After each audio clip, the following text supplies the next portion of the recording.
안녕하세요 여러분, MZ쌤입니다. 네, 오늘은 기말고사 대비특강 9번째 강의고요. 이제 기말고사 범위까지 이제 이번 강의를 제외하고 한 강의만 남았습니다.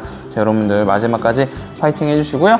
네, 오늘은 저번 시간에 이어서 요나라, 거란족, 금나라, 여진족의 침입에 이어서 몽골 원나라의 침입을 배워볼 거고요. 이후에 어떤 간섭을 받게 되었는지, 그리고 그것을 어떻게 극복하려고 노력했는지까지 한번 살펴볼 수 있도록 하겠습니다. 네, 그럼 우선은 우리가 몽골의 침략에 대해서 우리가 한번 살펴볼 건데요. 몽골이 어떤 민족이었는지에 대해서, 어떤 친구들이었는지 확인을 한번 해보도록 하겠습니다. 자, 여기 학습지 보시면 원래 몽골은 유목민족이었습니다. 뿔뿔이 흩어져 있던 유목민족이었던 몽골족을 누가 통일을 하냐면요, 바로 이 징기즈칸이라는 대단한 인물이 이 몽골족을 통일하고 대제국을 건설하게 됩니다. 그래서 실제로 인류 역사상 영토가 두 번째로 넓은 것이 바로 몽골 제국이었습니다. 그 정도로 어마어마한 영토를 자랑했고, 1등은 이제 대영 제국이었고요. 2등이었을 정도로 엄청난 영토를 자랑했다. 이렇게 여러분들 생각하시면 될 것 같고요. 자, 이렇게 넓은 영토 대제국을 자랑했던 몽골족은 이 고려도 침입해서 본인의 것으로 만들고 싶었습니다. 그래서 어떻게 언제 침공하나 이렇게 고민하고 있었던 찰나에 사건이 하나 발생합니다. 그게 뭐냐면 고려에 방문했던 몽골 사신이 피살되는 그러한 사건이 발생합니다. 이때 당시에 몽골 사신의 이름은 저고여라는 사람이었고요. 이 저고여가 피살되었는데, 물론 누가 죽였는지 정확하진 않지만 이 몽골은 이것을 핑계 삼아서, 야, 너희 고려가 니네가 죽였지? 니네가 죽였지? 이런 핑계를 가지고 고려에 침공을 하게 됩니다. 자, 당시 몽골은 세계 최강국이에요. 육지에서는 어떻게 당해낼 재간이 없습니다. 그래서 몽골이 해전에 약하다는 이야기를 듣고 고려 왕실은 강화도 섬으로 피난을 가게 되고요. 그와 동시에 부처님의 힘으로 적을 물리치기 위해서 뛰어난 아주 훌륭한 문화유산을 하나 남기게 되는데요. 그 문화유산의 이름이 바로 팔만대장경입니다. 팔만대장경. 그래서 여기 보시면 팔만대장경의 모습이 있고요. 목판 인쇄물이고, 이런 장이 총 몇 개가 있냐면 8만 천장이 넘습니다. 어마어마한 문화재고 총 19년에 걸쳐서 만들어진 걸작이다. 여러분 이렇게 생각하시면 될 것 같고요. 자, 이 고려 왕실이 도망쳤지만, 강화도로 도망쳤지만 이렇게 고려가 아무런 저항을 하지 않았던 것은 아닙니다. 그 나름대로 또 저항을 했는데요. 대표적 인물로는 김윤후라는 사람이 있었고, 처인성, 충주성에서 몽고군을 격퇴해 나갔습니다. 자, 이렇게 강화도에서 저항을 하고 있었던 고려는 자그마치 40년 동안이나 버텨내고요. 이제 몽골도 지쳤습니다. 이제 그래서 제안을 합니다. 야, 이제 너희가 정말 잘 버텼는데 니네가 만약에 다시 수도로 돌아온다면 내가 너희를 멸망시키진 않을게. 대신 우리의 간섭을 좀 받아야 돼. 언제까지 거기 있을 거니? 이제 나오고 우리랑 친하게 지내자라는 식으로 이제 협상을 하게 되고, 결국 이렇게 환도로 하게 됩니다. 강화도에서 환도, 수도로 돌아왔다라는 뜻입니다. 그러면서 동시에 이 원나라 세력, 몽골과 싸웠던 무신 정권은 당연히 몰락의 길로 빠져들게 되겠죠. 자, 이러면서 이제 고려는 국가가 유지는 되지만 원나라의 간섭을 심하게 받는 상태로 바뀌게 됩니다. 그래서 원의 내정 간섭을 한번 볼 건데요. 당시 어떠한 내정 간섭을 받았느냐, 바로 왕실 용어가 격하되었습니다. 격하. 못하네요. 격하되었습니다. 그래서 원래 왕을 부르던 표현이 폐하였는데요. 이 폐하는 황제를 뜻하는 거였습니다. 황제. 하지만 이것이 전하로 바뀝니다. 이 전하는 왕이에요. 그래서 여기 보시면 황제라는 표현에서 왕이라는 표현으로 한 단계 내려간 것을 볼 수가 있죠. 그래서 원나라의 황제는 황제고 고려는 왕이다. 우리가 위고 너희가 아래야. 이런 식으로 왕을 부르는 왕실 용어가 한 단계 낮아지게 되고요. 뿐만 아니라 정말로 안타깝게도 이제 왕의 이름에는, 이 원간섭기 왕의 이름 앞에는 충자가 들어가는데, 이 충자가 무슨 충자일까요? 벌레 충자일까요?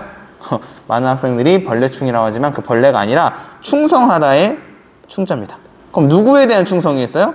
그렇죠. 바로 몽골족에 대한 충성을 열심히 해라 라는 이라는 어떤 주장이 담겨져서 이제 왕 이름 앞에 충자라는 이름이 들어가게 됩니다. 그래서 충렬왕, 충모강, 충수강, 충해왕, 다양한 왕이 충자라는 이름을 달게 되었다. 안타까운 현실이죠. 자, 그리고 대놓고 고려의 내정 간섭을 하기 위해서 설치한 기구가 있었습니다. 그 기구의 이름은 바로 정동행성이었고요.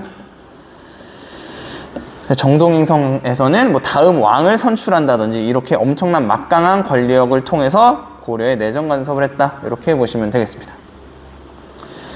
자, 이렇게 원나라의 힘이 굉장히 강해지다 보니까 당연히 이 원나라에 빌붙어서 권력을 가지려는 사람들이 등장하게 되었고, 그 세력을 우리가 네 글자로 뭐라고 표현할 거냐면요, 바로 권문세족이다 라고 표현합니다. 권문세족. 자, 이 권문세족은 원과의 밀접한 관계를 통해서 지배층이 되었던 사람들이고요. 이 사람들은 매간매직이라든지 토지를 불법 수탈하면서 고려 사회를 좀먹는 그러한 계층으로 등장을 하게 됩니다. 자, 매간매직이라고 하면 이제 관직을 사고 파는 것이죠. 그 다음에 토지를 불법적으로 수탈한다. 이렇게 여러분들 알아두시면 될 것 같고요.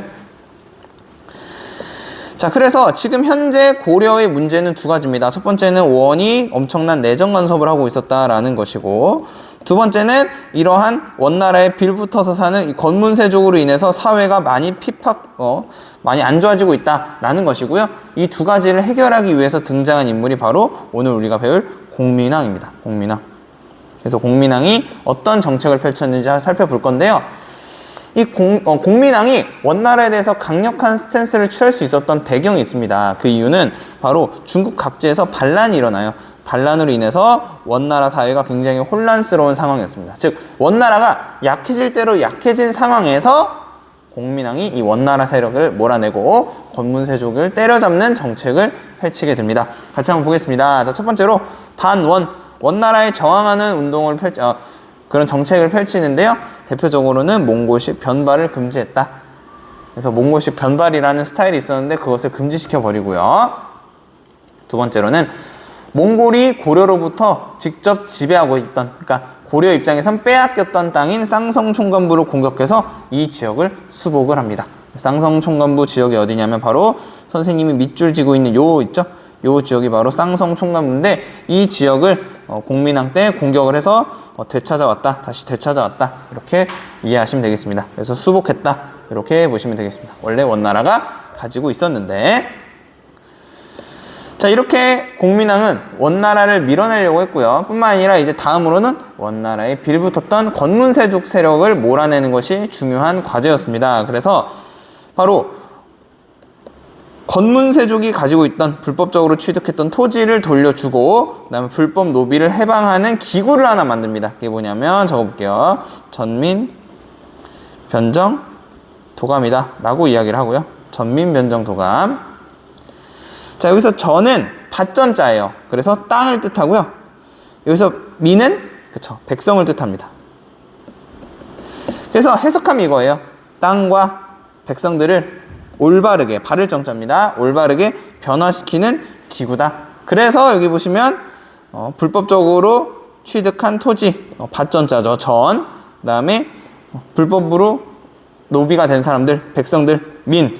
이 전과 민을 올바르게 되돌려 놓는 그러한 기구다라고 해서 전민변정도감이다. 우리가 이렇게 이야기를 합니다.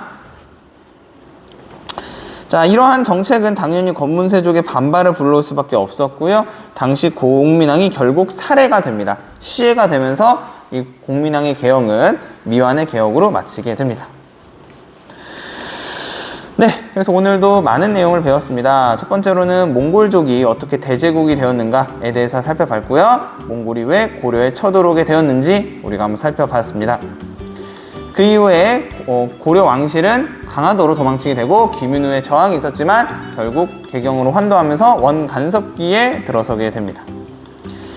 자, 원간섭기에는 이제 뭐 정동행성이라든지 왕실 용어가 격화되는 등의 간섭을 당했고, 이러한 원나라에 빌붙기 위해서 권문세족이라는 집단이 탄생하게 되었습니다. 이후에 이 원나라와 권문세족을 물리치기 위해서 공민왕이 여러 가지 개혁을 했지만 결국 실패했다. 이것이 오늘 배운 내용의 전부다라고 할 수가 있겠습니다. 네, 그래서 오늘 수업 듣느라 열심히 듣느라 고생 많았고요. 우린 다음 수업, 마지막 수업에서 뵐 수 있도록 하겠습니다. 여러분들 안녕.